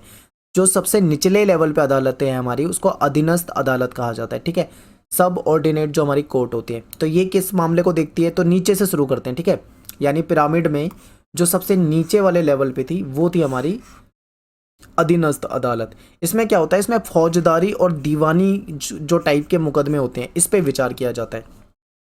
अब आपके दिमाग में क्वेश्चन आएगा कि भाई ये फौजदारी और दीवानी का मतलब क्या होता है? तो यहाँ पे मैंने आपके सामने लिखा हुआ है, देखिए। दीवानी जो मामले होते हैं उसमें व्यक्ति के अधिकार से रिलेटेड जो मामले हैं उसको देखा जाता है। मान लीजिए कोई संपत्ति का हस्तांतरण है, उसमें कोई विवाद हो गया तो वो इस कोर्ट में जा सकता है। ठीक है, सिविल कोर्ट, सिविल मामले देखे जाते हैं इसमें। किसी के अधिकारों का हनन हो रहा है या पारिवारिक विवाद हो जाए, ठीक है, मकान मालिक और किराएदार के बीच में विवाद हो जाए, कुछ इस तरीके के जो विवाद हो जाते हैं ये होते हैं सिविल, जो दीवानी कोर्ट में देखे जाते हैं। इसके अलावा जो फौजदारी है इसमें आते हैं आपराधिक, यानी कि अपराध वाले, जिसमें कुछ क्रिमिनल एक्टिविटी होती है। जैसे कि मान लो कोई किसी की हत्या करता है तो वो फौजदारी में आएगा, मारपीट, लड़ाई झगड़ा, ठीक है, डकैती हो गया, बलात्कार हो गया, हमला कर देना किसी पे, जाली नोट बनाना, ऐसे जो क्रिमिनल वाली एक्टिविटी होती है वो फौजदारी में आती है। तो जो फौजदारी और दीवानी जो मुकदमे होते हैं वो अधीनस्थ न्यायालय में देखे जाते हैं। ठीक है, ये समझ में आया आपको। अब देखते हैं इसके ऊपर कौन सी अदालत है। इसके ऊपर है हमारी जिला अदालत, जिसको हम डिस्ट्रिक्ट कोर्ट कहते हैं। तो जो जिले में जो भी दायर मुकदमे हैं उसकी सुनवाई कौन करेगी, हमारी जिला अदालत करेगी। और निचली अदालत यानी जो इससे निचली अदालत है, इसके फैसले पर की गई अपील पे सुनवाई कर सकती है। मान लो यहाँ पे कोई फैसला किया, कोई व्यक्ति गया इस अदालत में, उसको उसने जो मुकदमा था वो लड़ा, वो हार गया, उसको लगा कि भाई फैसला सही नहीं है, तो वो ऊपर वाली अदालत में यानी जिला अदालत में जाके अपील कर सकता है। और इसको क्या हक है, इसको अधिकार दिया हुआ है कि वो निचली अदालत में जो फैसला है उसके ऊपर, उसकी अपील के ऊपर सुनवाई कर सकता है। गंभीर किस्म के जो आपराधिक मामले होते हैं उस पर भी जिला अदालत जो है वो फैसला देती है। तो ये दो अदालत के बारे में आपको समझ में आ गया। फिर जिला अदालत के ऊपर होती है हमारी हाई कोर्ट, ठीक है, जिसको हम उच्च न्यायालय कह रहे हैं। और फिर सबसे ऊपर होती है सुप्रीम कोर्ट। तो इससे निचली अदालत यानी इससे निचली अदालत ये हो गई। ठीक है, तो निचली अदालत के जो फैसले हैं उस पर जो अगर कोई अपील करी जाती है तो उस पर ये हमारी हाई कोर्ट सुनवाई कर सकती है। मौलिक अधिकार, मान लो किसी के मौलिक अधिकार का हनन हो रहा है, मैंने आपको चैप्टर 2 में बताया था, अगर किसी व्यक्ति के मौलिक अधिकार का हनन हो रहा है तो वो हाई कोर्ट में या सुप्रीम कोर्ट में डायरेक्ट जा सकता है। और ये रिट जारी कर देते हैं। 5 प्रकार की रिट भी आपको बता रखी है मैंने चैप्टर में। रिट के जरिए क्या होता है, हमारे मौलिक अधिकारों की रक्षा करती है हमारी न्यायालय। इसके बाद क्या है कि राज्य के क्षेत्राधिकार में आने वाले जो मुकदमे होते हैं उसका निपटारा करने का काम किसका होता है, हाई कोर्ट का होता है। और अपने अधीनस्थ यानी इसके नीचे की जो अदालतें हैं उस पर इनका पूरा नियंत्रण होता है। तो ये आपको क्लियर हो गया। और सबसे ऊपर देखो, सबसे जो बड़ी अदालत है वो कौन सी है, सुप्रीम कोर्ट, जिसको हम बोलेंगे सर्वोच्च न्यायालय। तो इसके फैसले जो होते हैं वो सभी अदालत को मान्य होते हैं, ये क्योंकि यह हमारे यहाँ की सबसे बड़ी अदालत है। और ये उच्च न्यायालय के न्यायाधीशों का तबादला भी कर सकता है। इसके पास अधिकार है कि ये चाहे तो हाई कोर्ट के जो जज होते हैं उसका ट्रांसफ़र भी कर दें। ये किसी अदालत का मुकदमा अपने पास मंगवा सकते हैं। अगर इनको लगता है कि भाई किसी अदालत ने किसी मुकदमे में गलत फैसला सुनाया या कुछ भी इनको गड़बड़ी लगती है तो मुकदमे को बुला सकते हैं, अपने पास मंगा सकते हैं, उसकी जाँच करवा सकते हैं। ये किसी एक उच्च न्यायालय में चल रहे मुकदमे को दूसरे न्यायालय में भी ट्रांसफ़र कर सकते हैं। यानी मान लो किसी हाई कोर्ट में चल रहा था कोई मुकदमा, वो उसको दूसरे हाई कोर्ट में भी ट्रांसफ़र कर सकते हैं। ये इनको सुप्रीम कोर्ट को अधिकार होता है। तो ये आपको क्लियर हो गया है। अब चलते हैं थोड़ा सा आगे समझते हैं। देखिए, भारत का सर्वोच्च न्यायालय दुनिया के सबसे ताकतवर अदालतों में है। मैं आपको स्टार्टिंग में भी बता चुका हूँ। संविधान के द्वारा तय की गई सीमा के अंदर इसको काम करना होता है। यानी देखिए, अब हमारी अदालत जो है दुनिया की ताकतवर अदालतों में उसका नाम आता है। तो ऐसे में ये नहीं है कि अदालत कोई भी फैसला ले ले, नहीं, उसको संविधान के दायरे में रह के काम करना है। यानी कोई भी गैर संवैधानिक जो हरकत है वो हमारी अदालत नहीं कर सकती है। संविधान के दायरे में रह के उसे फैसले सुनाने होते हैं। और ये सर्वोच्च न्यायालय के कार्य और उत्तरदायित्व संविधान में दर्ज होते हैं। यानी हमारे जो संविधान है उसमें सर्वोच्च न्यायालय का क्या काम है, उसकी क्या जिम्मेदारी है, ये सब कुछ संविधान के अंदर हमें डिटेल में मिलता है। क्लियर है। अब एक टॉपिक आपके पेपर में काफ़ी पूछा जाता है कि बताइए सर्वोच्च न्यायालय का जो क्षेत्राधिकार है वो कौन सा है। तो इसको हम 5 हिस्सों में बांट के पढ़ सकते हैं। मौलिक क्षेत्राधिकार, अपीलीय क्षेत्राधिकार, सलाहकारी क्षेत्राधिकार, विशेषाधिकार क्षेत्राधिकार, रिट संबंधी क्षेत्राधिकार। ठीक है, तो मैंने आपको स्टार्टिंग में बताया था ना जब चैप्टर कि मैंने आपको बताया था कि आपके दिमाग में अदालत को देखकर एक ही क्वेश्चन आता है कि अदालत जो होती है वो विवादों को सुलझाती है और जनता को न्याय देती है। यही आपके दिमाग में आया था। तो अब हम देखेंगे कि अदालत का काम केवल इतना नहीं होता, इससे बहुत ज़्यादा होता है। तो ये इन सब टॉपिक में हमको यही पढ़ना है, ठीक है, यही समझना है हमको। तो चलिए देखते हैं। सबसे पहले बात करेंगे मौलिक क्षेत्राधिकार। देखिए, हमारी जो सुप्रीम कोर्ट है ना उसको कुछ मौलिक अधिकार मिले हुए, मौलिक क्षेत्राधिकार मिले हुए, सॉरी। ये मौलिक क्षेत्राधिकार ऐसे हैं, जैसे आप ये समझ लो कि कुछ ऐसे मामले हैं, कुछ ऐसे मुकदमे हैं जिसको डायरेक्ट सुप्रीम कोर्ट में लाया जा सकता है, सुप्रीम कोर्ट उसको सुन सकती है। ठीक है, ऐसे मुकदमे में निचली अदालत में, ज़रूरी नहीं है कि निचली अदालत में सुनाई हो। नॉर्मली क्या होता है कि पहले निचली अदालत में केस जाता है, फिर वहाँ से उसके ऊपर जाता है, फिर और ऊपर चला जाता है। ठीक है, ऐसे चलता है। लेकिन कुछ मामले ऐसे होते हैं जहाँ पे डायरेक्ट सुप्रीम कोर्ट सुन सकती है, उसमें कोई ज़रूरत नहीं है कि वो निचली अदालत से होकर मुकदमा आए, ऐसा कोई ज़रूरी नहीं है। तो ये कौन सा है, मौलिक क्षेत्राधिकार। और देखो, संघीय संबंधों से जुड़े मुकदमे सीधे सर्वोच्च न्यायालय में आते हैं। संघीय मतलब, संघीय का मतलब यहाँ पे केंद्र है। ठीक है, यानी जो केंद्रीय संबंधों से रिलेटेड मुकदमे हैं डायरेक्ट सुप्रीम कोर्ट में ही जाते हैं। फिर क्या है, जो हमारी सुप्रीम कोर्ट है इसका मौलिक क्षेत्राधिकार उसके संघीय मामलों से संबंधित सभी विवादों के निर्णायक की भूमिका है। यानी कि मान लीजिए कोई केंद्रीय समस्या आती है तो इसमें क्या होता है, सुप्रीम कोर्ट को पूरा अधिकार होता है, वो उससे रिलेटेड जो विवाद है उसको सुन सकती है, उसमें अपना जो फैसला है वो दे सकती है। किसी भी संघीय व्यवस्था में केंद्र और राज्य के बीच में तथा राज्यों में परस्पर कानूनी विवादों को उठाना स्वाभाविक है। नॉर्मली क्या होता है, देखो आपको पता होगा हमारे केंद्र सरकार और राज्य सरकारों में कभी कभी विवाद हो जाते हैं। अब ऐसे में मान लो केंद्र की सरकार और राज्य की सरकार में विवाद हो जाए तो वो विवाद कहाँ जाएगा, तो वो सीधा सुप्रीम कोर्ट में जाएगा। ठीक है, सुप्रीम कोर्ट में जाके फिर उसमें सुनवाई की जाती है। इन विवादों को हल करने की जिम्मेदारी जो है वो हमारी सुप्रीम कोर्ट की है, और इसे मौलिक क्षेत्राधिकार इसलिए भी कहते हैं क्योंकि इन मामलों में केवल और केवल हमारी सुप्रीम कोर्ट ही इसको हल करेगी। अन्य कोर्ट में उसे जिला न्यायालय में या अधीनस्थ न्यायालय में नहीं ले जाते। मान लो केंद्र और राज्य का कोई विवाद हो जाए तो वो छोटी अदालत में नहीं जाता, वो सीधा सुप्रीम कोर्ट में जाता है और सीधा सुप्रीम कोर्ट उसको सुन सकती है। इसीलिए इसको इसका मौलिक क्षेत्राधिकार कहा जा रहा है। ठीक है, आगे देखिए। और इनकी सुनवाई ना तो हाई कोर्ट में होगी और ना ही किसी निचली अदालत में, ये मैं आपको बता ही चुका हूँ। और इस अधिकार का प्रयोग करके सुप्रीम कोर्ट जो है ना केवल विवादों को सुलझाती है बल्कि संविधान में जो दी गई जो संघ और राज्य की जो शक्तियाँ हैं उसकी व्याख्या भी करती है। क्योंकि हमारा संविधान जो है, आपको पता है हमारे देश में संघवाद वाली व्यवस्था है। हमारे यहाँ पे शक्तियाँ जो है दो हिस्सों में बांट रखी है, केंद्र सरकार और राज्य सरकार। फिर इनको कुछ अधिकार दे रखे हैं, तो इनके बीच में कोई विवाद हो जाता है तो वो संविधान के तहत हमारी कोर्ट सुलझा देती है, सुप्रीम कोर्ट। तो ये तो हो गया इसका मौलिक क्षेत्राधिकार। नेक्स्ट है आपका अपीलीय क्षेत्राधिकार, अपील करना। तो देखिए क्या होता है कि जो सर्वोच्च न्यायालय है, अपील का उच्चतम न्यायालय यानी सबसे बड़ा, देखिए जो हमारी सुप्रीम कोर्ट है वो सबसे बड़ी कोर्ट है और अपील करने के लिए सबसे बड़ी जगह यही है। मान लो आपका कोई निचली अदालत में कोई केस है तो आप अपील करके उसके ऊपर जा सकते हो। ठीक है, डिस्ट्रिक्ट कोर्ट में। वहाँ से भी अगर आपको नहीं लगता तो आप हाई कोर्ट में जा सकते हो। अब वहाँ पे भी अगर आपको लगता है कि भाई सेटिस्फाई वाला आपका फैसला नहीं आ रहा तो आप सुप्रीम कोर्ट में जा सकते हो। लेकिन सुप्रीम कोर्ट के बाद आप कहीं नहीं जा सकते क्योंकि सुप्रीम कोर्ट का फैसला आ गया तो वो फाइनल है। तो इसीलिए कहा जा रहा है कि सर्वोच्च न्यायालय जो है वो अपील के मामले में उच्चतम यानी सबसे ऊंचा है, सबसे ऊपर है, सबसे बड़ा है। कोई भी व्यक्ति उच्च न्यायालय के निर्णय के विरुद्ध सर्वोच्च न्यायालय में अपील कर सकता है। मान लो हाई कोर्ट में किसी का कोई केस चल रहा है, वहाँ पे उसके खिलाफ जजमेंट आ जाता है तो ऐसे में वो उसको चैलेंज कर सकता है सुप्रीम कोर्ट में जाके। ठीक है, लेकिन उच्च न्यायालय को ये प्रमाण पत्र देना पड़ता है कि मुकदमा जो है वो सर्वोच्च न्यायालय में अपील करने लायक है या नहीं। ठीक है, और ये भी याद रखना कि हर मामले को सुप्रीम कोर्ट में नहीं ले जाया जा सकता। कुछ मामले हैं जो ले जाए जा सकते हैं, तो ऐसे में हाई कोर्ट जो है वो लिखित में देती है प्रमाण पत्र, सर्टिफिकेट, और बताती है कि हाँ ये इस लायक है तो उसको आगे भेजा जा रहा है। इसमें संविधान या कानून को व्याख्या करने जैसा कोई गंभीर मामला, ठीक है, उलझा होता है। अगर फौजदारी के मामले में निचली अदालत किसी को फांसी की सजा दे दे तो उसकी अपील जो है वो सर्वोच्च या उच्च न्यायालय में की जा सकती है। मैंने आपको बताया था कि हमारे यहाँ पे क्या है, वो पिरामिड सिस्टम है। ठीक है, मान लो निचली अदालत में कोई फैसला आया तो वो उसके खिलाफ ऊपर वाली अदालत में जा सकते हैं, तो वही बताया गया है। मान लो फौजदारी मामले में कोई फांसी की सजा ले लेता है, किसी व्यक्ति को फांसी की सजा दे दी जाती है तो उसको आगे चैलेंज किया जा सकता है। ठीक है, यदि किसी मुकदमे में उच्च न्यायालय अपील की आज्ञा ना दे तब भी जो हमारा सर्वोच्च न्यायालय है इसके पास ये शक्ति होती है कि वो मुकदमे में की गई अपील पे विचार कर सकता है या उसको स्वीकार कर सकता है। ठीक है, तो अपीलीय क्षेत्राधिकार आपको क्लियर समझ में आ गया। इसमें अपील की बातें होती है।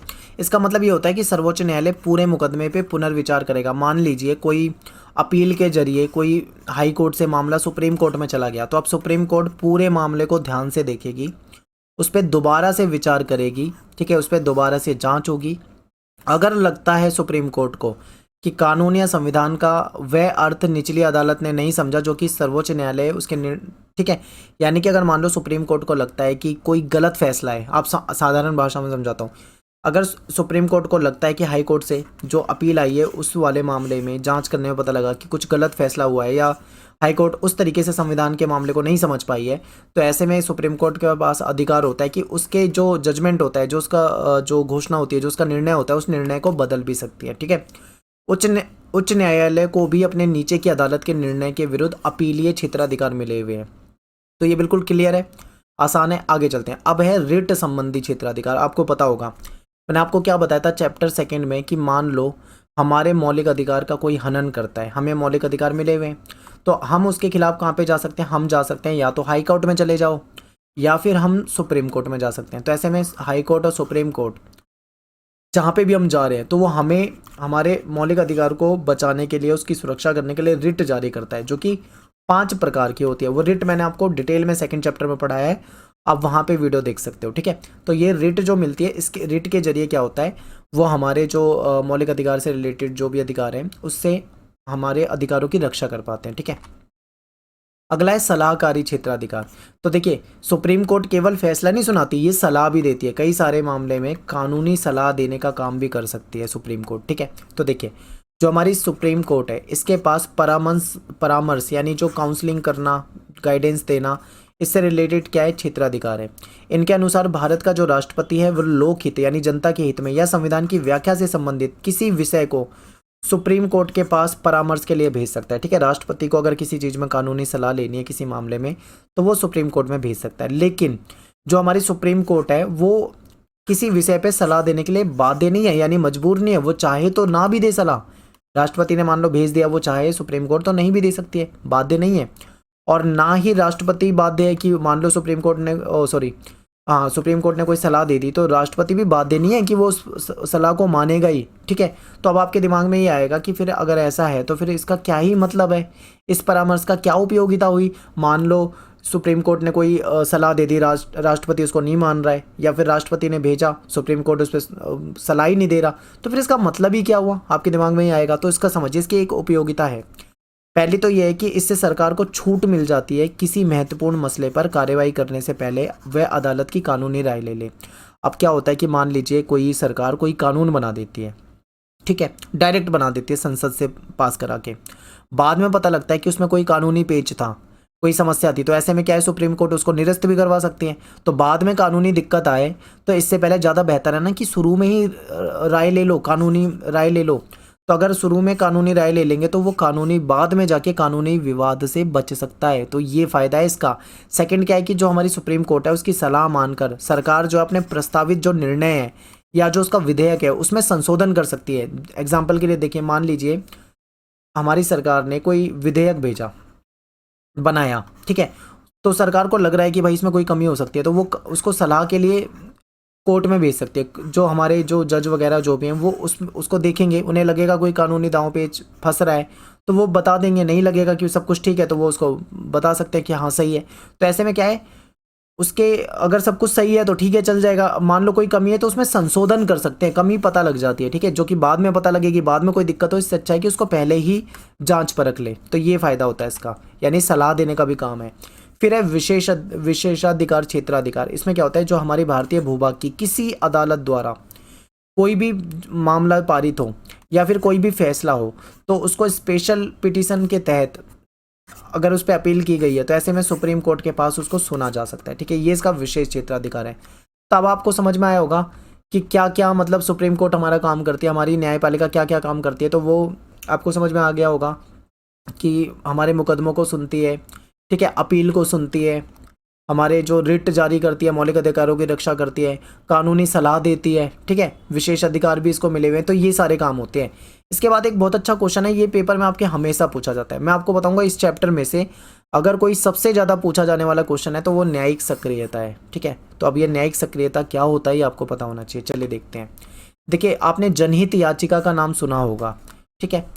तो जनहित याचिका क्या होता है, देखिए नॉर्मली क्या होता है, जब मान लो सामान्य यही होता है कि कोई व्यक्ति है, मान लो उसका कोई लड़ाई झगड़ा कोई विवाद हो गया तो ऐसे में वो क्या जाएगा, वो जाएगा कानून के पास, यानी वो जाएगा अदालत में अपनी समस्या को लेकर, ठीक है।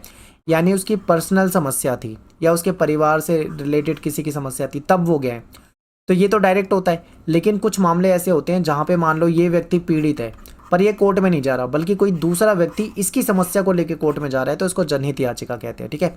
तो ये कॉन्सेप्ट क्या है इसको समझिए, क्योंकि पेपर में आता है, जनहित याचिका पूछते हैं, न्यायिक सक्रियता पूछते हैं, तो ये समझिए। देखिए, कानून की जो सामान्य प्रोसेस होती है उसमें कोई व्यक्ति तभी अदालत में जा सकता है जब उसको कोई व्यक्तिगत नुकसान हो गया हो, उसके साथ कोई फ्रॉड हो गया हो, उसके साथ कोई क्रिमिनल एक्टिविटी कोई घटना हो गई हो, ठीक है, तभी जाता है वो।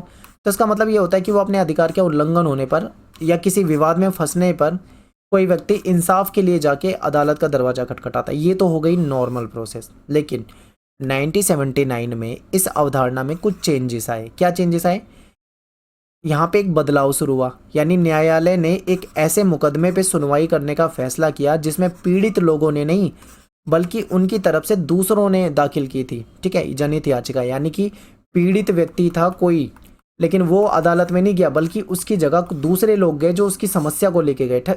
समझ गए होगा आप, क्लियर हो रहा होगा, इसी को जनहित याचिका कहते हैं। ठीक है, तो इस मामले में जनहित से यानी जनता के हित को ध्यान में रख के जो हमारी कोर्ट है उसने विचार किया और इसे, ठीक है, इस पे सुनवाई करी, तो इसी को क्या कहा जाता है, जनहित याचिका के नाम से जानते हैं। तो ये न्यायिक सक्रियता है, यानी कि हमारी जो कोर्ट है वो ऐसे मामलों में भी एक्टिव है जिसमें कोई दूसरा व्यक्ति आके किसी दूसरे की समस्या को रख रहा है, यानी हमारी कोर्ट इसमें भी एक्टिव है।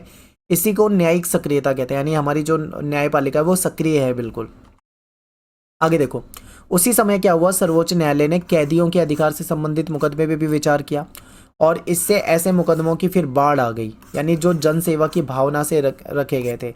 ऐसे में क्या होता है, जैसे मान लो मजदूरों के साथ बहुत गलत हो रहा है, तो मजदूर डायरेक्ट कोर्ट में नहीं जा रहे हैं, लेकिन कोई एनजीओ है उसको लगता है कि भाई फलानी फैक्ट्री में मजदूरों का शोषण किया जा रहा है, तो वो एनजीओ चली जाएगी कोर्ट में फैक्ट्री के खिलाफ, बोले कि वहाँ पे मजदूरों के खिलाफ हो रहा है। यानी यहाँ पे पीड़ित कौन है, मजदूर, लेकिन मजदूर तो कोर्ट में गए नहीं, फिर कौन गए, एक एनजीओ चली गई। तो आई होप आपको समझ में आया होगा, इसको जनहित याचिका कहते हैं। ठीक है, इंपॉर्टेंट है। तो ऐसे मामले में हमारी न्यायपालिका ने पूरा हस्तक्षेप करा, इन लोगों की समस्या को सुना और अपना फैसला भी सुनाया। और जनहित याचिका न्यायिक सक्रियता का सबसे महत्वपूर्ण उदाहरण है। किसी के द्वारा मुकदमा करने पर उस मुद्दे पर विचार करने के बजाय न्यायपालिका ने अखबार में छपी खबर और जो उसको पोस्ट डाक के जरिए जो शिकायत मिली है उसको भी आधार बनाकर विचार करना शुरू कर दिया। समझिए, अब यहाँ पे क्या था, या तो व्यक्ति डायरेक्ट जाता था कोर्ट में, या फिर कोई दूसरा व्यक्ति किसी दूसरे व्यक्ति की समस्या को लेके जाता था। अब एक तीसरा ऑप्शन भी आ गया, यानी अब क्या है कि न्यायपालिका ने क्या करा, अखबार में मान लो कोई खबर छप गई कि ऐसा ऐसा हो रहा है, कहीं गलत हो रहा है, तो उस खबर पे भी जो हमारी कोर्ट है उसने भी उस पर फैसले सुनाने शुरू कर दिए। या मान लो डाक के जरिए कहीं पे कोई शिकायत की गई, उस पर भी सुनाना शुरू कर दिया फैसला। तो इसी को न्यायिक सक्रियता कहते हैं। ठीक है, क्लियर हो गया होगा आपको, आगे चलते हैं। 1980 के बाद जनहित याचिका और न्यायिक सक्रियता द्वारा न्यायपालिका ने उन मामलों में भी इंटरेस्ट दिखाया जहां समाज के कुछ वर्ग के जो लोग थे आसानी से अदालत की शरण में नहीं जा सकते। इस उद्देश्य की पूर्ति के लिए हमारी जो अदालत है उसने जन सेवा की भावना से भरे जो नागरिक, सामाजिक संगठन, जो वकील है, ठीक है, और जो जरूरतमंद या गरीब लोग हैं उनकी याचिकाएं जो दायर करने की इजाज़त दी कि आप दायर कर सकते हो जो PIL है, जो जनहित याचिका है, और उसकी क्या करेंगे, सुनवाई करेंगे। न्यायिक सक्रियता हमारी राजनीतिक व्यवस्था पे बहुत प्रभाव पड़ा। इससे चुनाव प्रणाली को ज़्यादा मुक्त और निष्पक्ष भी बनाया गया। न्यायालय ने चुनाव लड़ने वाले जो कैंडिडेट होते हैं उनकी संपत्ति कितनी है, उनकी आय कितनी है, उनकी क्वालिफिकेशन कितनी है, इन सबको भी एफिडेविट में देने के लिए कहा कि जो भी मतलब नेता चुनाव लड़ रहा है वो चुनाव लड़ने से पहले अपनी पूरी संपत्ति बताएगा, पूरी कमाई बताएगा, पूरी अपनी क्वालिफिकेशन बताएगा। ठीक है, सब कुछ उसको लिखित में देना पड़ेगा एफिडेविट में, जिससे लोग सही जानकारी के आधार पे अपने जो नेता हैं उसको चुन सकें। तो ये भी एक अच्छा पॉइंट है।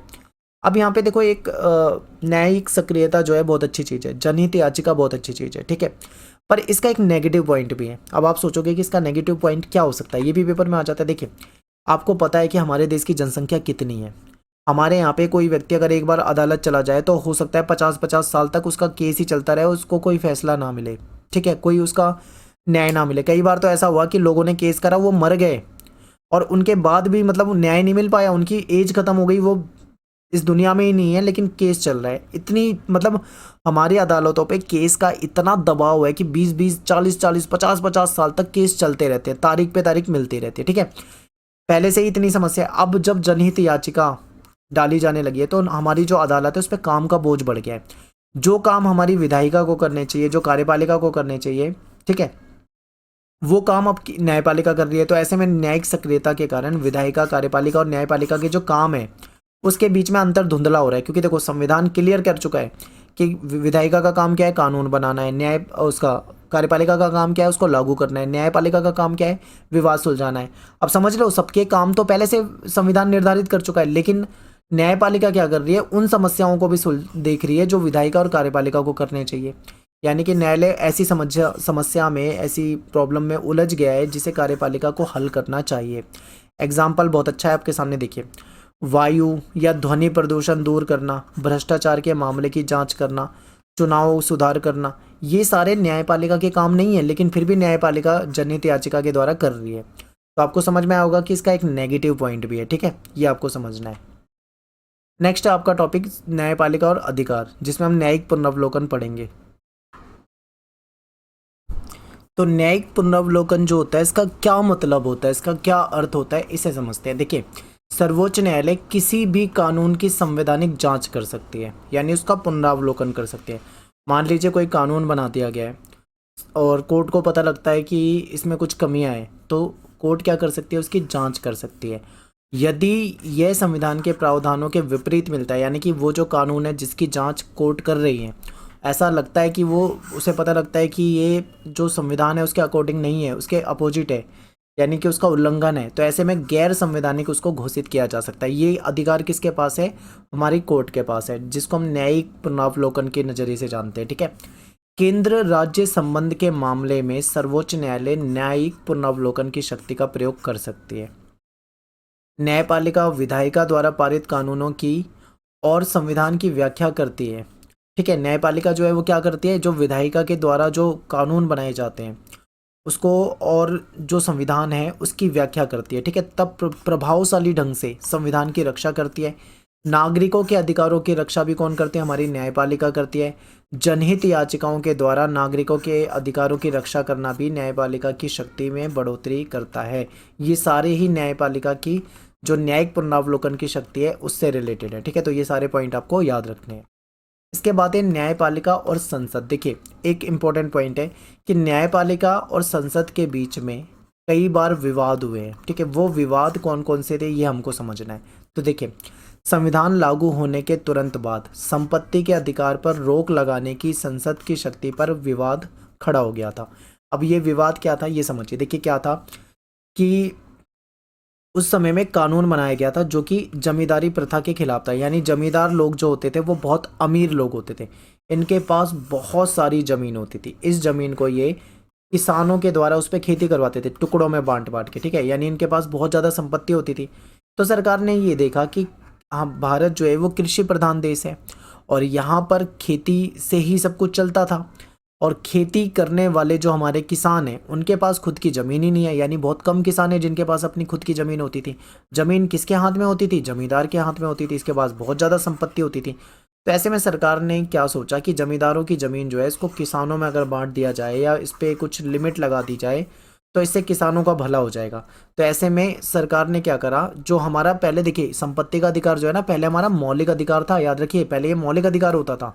तो सरकार ने इस पर रोक लगाने की कोशिश की, जिस पे विवाद खड़ा हो गया, क्योंकि ये जो जमींदार लोग थे ये सरकार के खिलाफ चले गए कोर्ट में। इनका कहना था कि ये हमारी संपत्ति है, हम चाहें जितनी संपत्ति रख सकते हैं। ठीक है, अब कोर्ट का भी ये कहना था कि संपत्ति का अधिकार जो होता है ये मौलिक अधिकार होता है, सरकार उस पर प्रतिबंध नहीं लगा सकती। लेकिन सरकार का कहना था कि हम जनहित में कर रहे हैं, यानी जनता के हित में कर रहे हैं, जनता के फायदे के लिए कर रहे हैं। यानी जमींदारों की संख्या क्या थी, कम थी। कितने जमींदार होंगे, 10 20 50 100 200, लेकिन जो किसान थे वो लाखों करोड़ों में थे। ठीक है, अब ऐसे में क्या था, सरकार का ये कहना था कि हम इनको बेशक से नुकसान जरूर होगा लेकिन लाखों किसानों को फायदा भी होगा, यानी हम जनता के हित में ये फैसला ले रहे हैं। तो इसमें संसद और न्यायपालिका के बीच में विवाद खड़ा हो गया। ठीक है, आगे देखिए, संसद जो है वो संपत्ति रखने के अधिकार पे कुछ प्रतिबंध लगाना चाह रही थी, जिससे भूमि सुधारों जो कानून थे उसको लागू किया जा सके।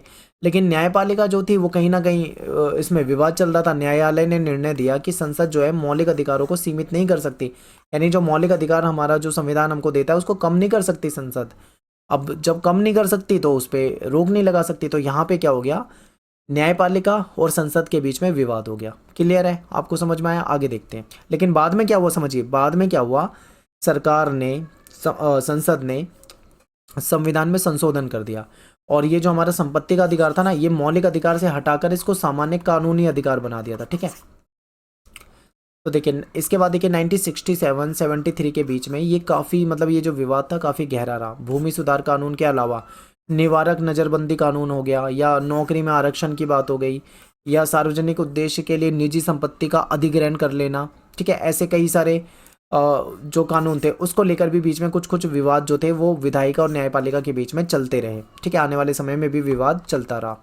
और 1973 में सर्वोच्च न्यायालय का निर्णय, ये भी एक विवाद वाला है। देखिए, ये बहुत फेमस मुकदमा है, कभी आपको टाइम निकले तो आप केशवानंद भारती मुकदमा जो है गूगल पे जाके पढ़ना, डिटेल में आपको समझ में आएगा। तो इस मुकदमे में न्यायालय ने ये फैसला दिया था कि संविधान का एक मूल ढांचा होता है, यानी संविधान का एक मूल स्ट्रक्चर है, और उस स्ट्रक्चर से छेड़छाड़ जो है वो हमारी संसद नहीं कर सकती है। यानी संसद जो है संविधान में संशोधन कर सकती है लेकिन मूल ढांचे को नुकसान नहीं पहुंचा सकती, ठीक है। और मूल ढांचा क्या है और इसको तय कौन करेगा, इसको तय करने का भी काम जो था हमारी न्यायपालिका का ही था, न्यायालय का ही काम था। तो संपत्ति का अधिकार जो जिसको हटाया जा रहा था ये विवादास्पद बना था, क्योंकि बहुत ज़्यादा इस पे विवाद हुआ था, क्योंकि जो हमारी अदालत है, इसका न्यायपालिका है, इसका ये कहना था कि ये मौलिक अधिकार है और इसको अगर हटाया जाता है तो ऐसे में संविधान का जो हमारा मूल ढांचा है वो बिगड़ेगा, कहीं ना कहीं उस पर नुकसान होगा, तो ऐसे में इसको प्रतिबंध लगाना सही नहीं है। लेकिन जो संसद थी, सरकार थी, उसने इसको नहीं माना और उस पर प्रतिबंध लगा दिया, उसको एक सामान्य कानून बना दिया था, ठीक है, मौलिक अधिकारों से हटा के। तो ये विवाद चलता रहा था। तो यहाँ पे जो अपना चैप्टर है वो खत्म हो जाता है और डिटेल में आपको सारी चीज़ें समझाई है, जो मैंने आपको इस वीडियो में समझाई है यही पेपर में आती है, इससे बाहर नहीं आता। तो मिलते हैं आपसे नेक्स्ट वीडियो में। Thanks for watching. जय हिंद, जय भारत।